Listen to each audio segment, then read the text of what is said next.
Dah aku ni memang tak nak buat. Sumpah, dah tobat.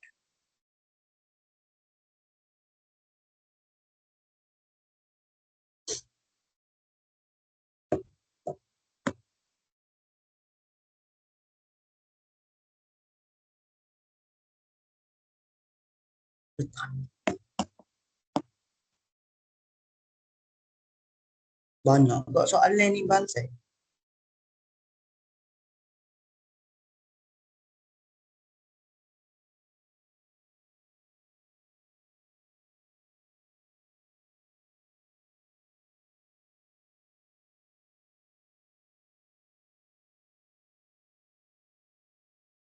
Astaghfirullahalazim.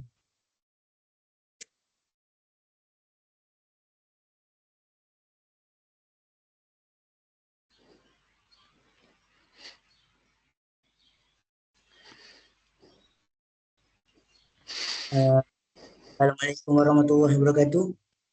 وعليكم السلام ورحمة الله وبركاته. My name is Adam Irfan Mirazwan. I'm study in Malaysia and I'm study in KPMIM, College Professional Mara, Indra Mokhtar. First, I want you to introduce yourself. Okay, my name is Ali Abdul Dayem. I'm 21 years old. I'm from Egypt, and I'm currently studying medicine in Helwan University, and I live in Giza. I'm happy to meet you, Adam. I'm happy to meet you. Thank you for helping me. Okay, first aspect that I want to ask you about your story, development, and current progress in English. Okay, first question that I want to ask you, how did English first arrive in Egypt? And what historical event influenced its development? Okay, English first arrived in Egypt in 1882 with the arrival of England. We were invaded by the United Kingdom, and we were under British rule for I think over 80 or 70 years, somewhat like that. This was our first contact with the English language and had stayed so ever since.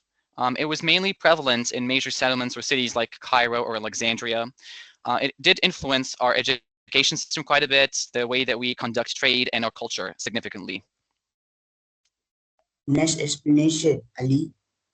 Okay, next question that I want to ask to you, how has English evolved in Egypt over time and what factors have contributed to its change? Okay, excellent. As I mentioned prior, English first arrived with the UK, and ever since it arrived, it started changing quite a bit when it started being mixed with our own Arabic language. There are some words of English origin that we still use today in our dialect, and it did evolve quite a bit from the beginning of its introduction in Egypt. We still currently use it in some sort of education purposes. Rarely we use it for government purposes, only for passports and things like that. But over time, it has become a more important part of Egyptian society and our job market specifically, even after technology started to appear. Okay. Next explanation, Ali. Okay. Next question that I want to ask to you. In what ways does modern technology influence the use of English in Egypt? Okay, excellent. English is by far the most important language that we use in communication, and modern technology has played a vital role in that. Specifically after the internet was invented, English played a vital role in communication between lots of peoples, even though if they don't speak the same language, it served as a purpose of communication. Technology such as TV shows and media, the internet, has also been allowed us to basically consume English media from the United States, from Canada, from Australia, from all around the world. This gave us valuable insight to the English language. And by using technology, we were able to connect with other countries around the world using English, and it definitely has helped a lot. Okay, I understand now. Okay. Last question for this segment. How is English education structured in Egypt and has it changed over the years? It definitely has changed over the years. This is an amazing question. Now, we have three different kinds of schools in Egypt.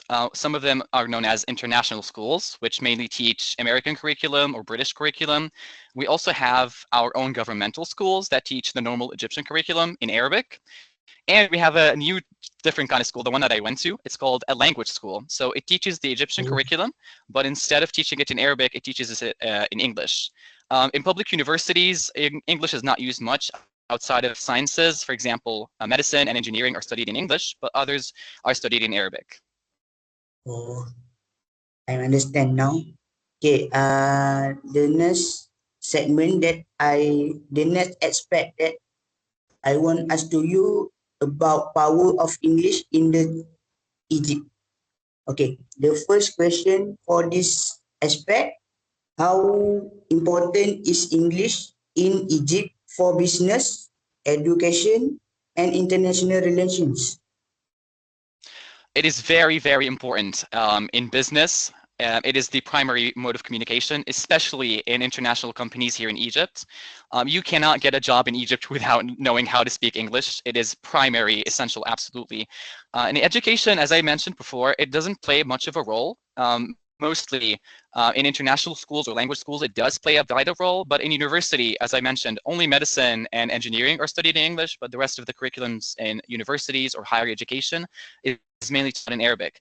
Now, when it comes to international relations, English has been a vital tool because we mainly use it to communicate with other countries, other nations, whom we necessarily don't share the same language with. Great explanation, Ali. Okay, next question that I want ask to you. How does the ability to speak English impact job opportunities and social mobility in Egypt? Ooh, very good question, Adam. In Egypt, we have different types of companies. We have private companies and we have government or the public sector. When it comes to private companies, they tend to pay a higher salary. So this is where a lot of Egyptians try to apply for jobs. And we cannot get hired in private companies if we don't have a very good English capability. Other than that, the public sector doesn't really rely on English that much. So it does affect job opportunities quite a bit. It opens too much door, like a lot of doors are opened if you speak fluent English, and definitely higher salaries, which does affect social mobility. Oh, okay. Now I understand. Okay. The third question that I want to ask, is there any resistance to the dominance of English in Egypt, or do people generally embrace it? Ooh, a very good question. Mainly, okay, I'll explain. We have two different kinds of people in Egypt. Some people in the cities mainly use English a lot in day-to-day life when talking with their friends and families, and these people embrace it. So maybe Cairo or Alexandria or Hurghada or Sharm el-Sheikh, big cities. But people outside of the urban core, maybe in rural areas or villages, they hate using English, they reject its dominance, and they generally prefer to use Arabic. Oh, okay. The last question for the aspect, uh, I want to ask, are there specific industries in Egypt where English is particularly influential? Definitely. As a country that, of course, has the Egyptian civilization and the pharaohs and the pyramids, we get plenty of tourists from all around the world. So English and tourism has been a vital and an indisputable source of income to many Egyptians, and we have to learn English if we want to work, for example, in the tourism sector. As I also mentioned, private companies and companies that deal with trade that tend to have higher paying jobs mainly use English as a language of communication. But let's say entertainment, for example, they don't really use English that much. When it comes to movies or music, we generally use Arabic. Okay, great explanation, Ali. Now I get it. Okay, the last aspect that I want us to you, I think this is important aspect in our question, in our session. Okay, Mhm. last aspect is lexical features. Okay, the first question that I want us, what are some unique local English words or phrase used in Egypt that are not commonly understood elsewhere? Ooh, we have a couple actually. We don't have a lot, but we have some of them. For example, the word nervous. In Egyptian Arabic, we use the word yinagfiz, which means to make someone Oh, angry. It's only used in Egyptian Arabic.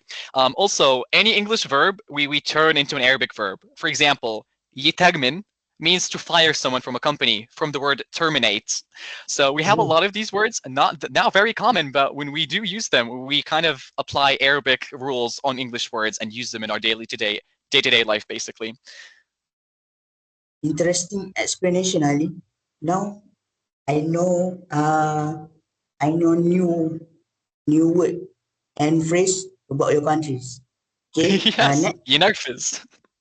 Okay, next we go to how does code switching between English and local language affect vocabulary usage in everyday conversation? Okay, excellent. Very good question. And we do code switch a lot when, especially our environments. As I said, within the cities, some areas of Cairo and plenty of places in Alexandria, we mix Arabic and English in our day-to-day life, especially in business or education, or even when talking with friends.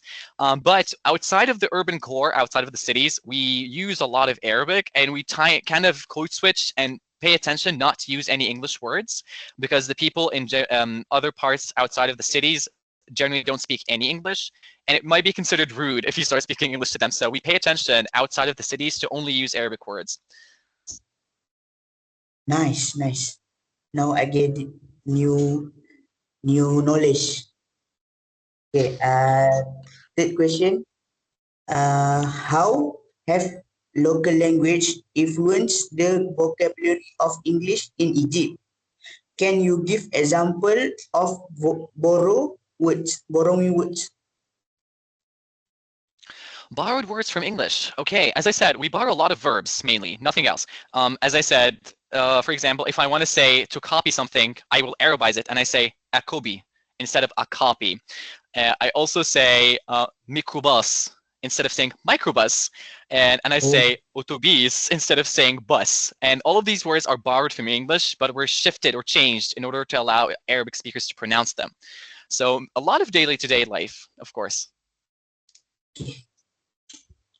Okay. I get it now. Okay. Fourth question that I want to ask to you: how does formal English in Egypt differ lexically from informal or conversational English? I, I will demonstrate a very good example. The English I'm currently using is the way I would speak formally in a job interview or something like that.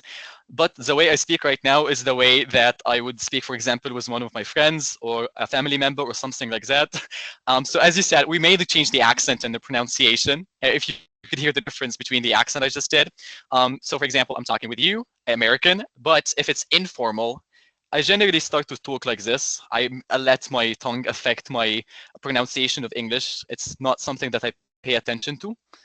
So yeah, I just give you a practical example by switching my accent right now. Oh, it's okay. It's okay.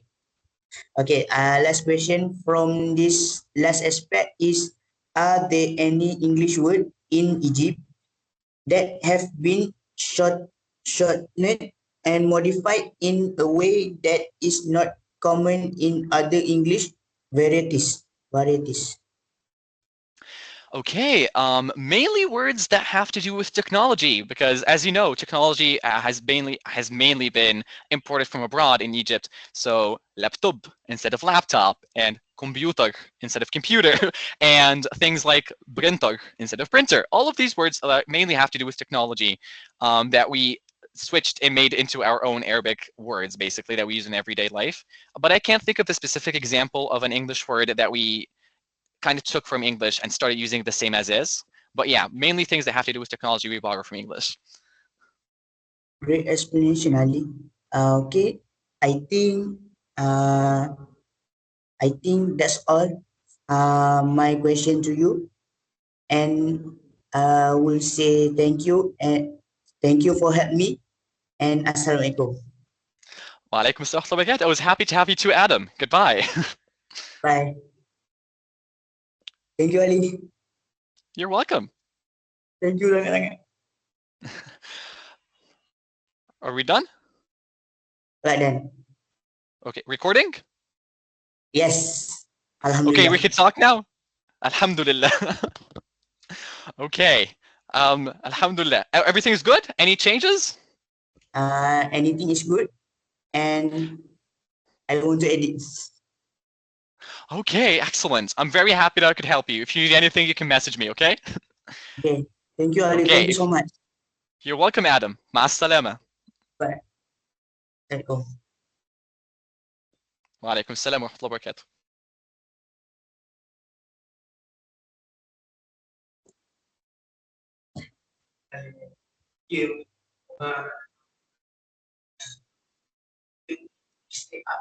Bunuh aku bodoh, bunuh. Aku lupa. And meeting kan?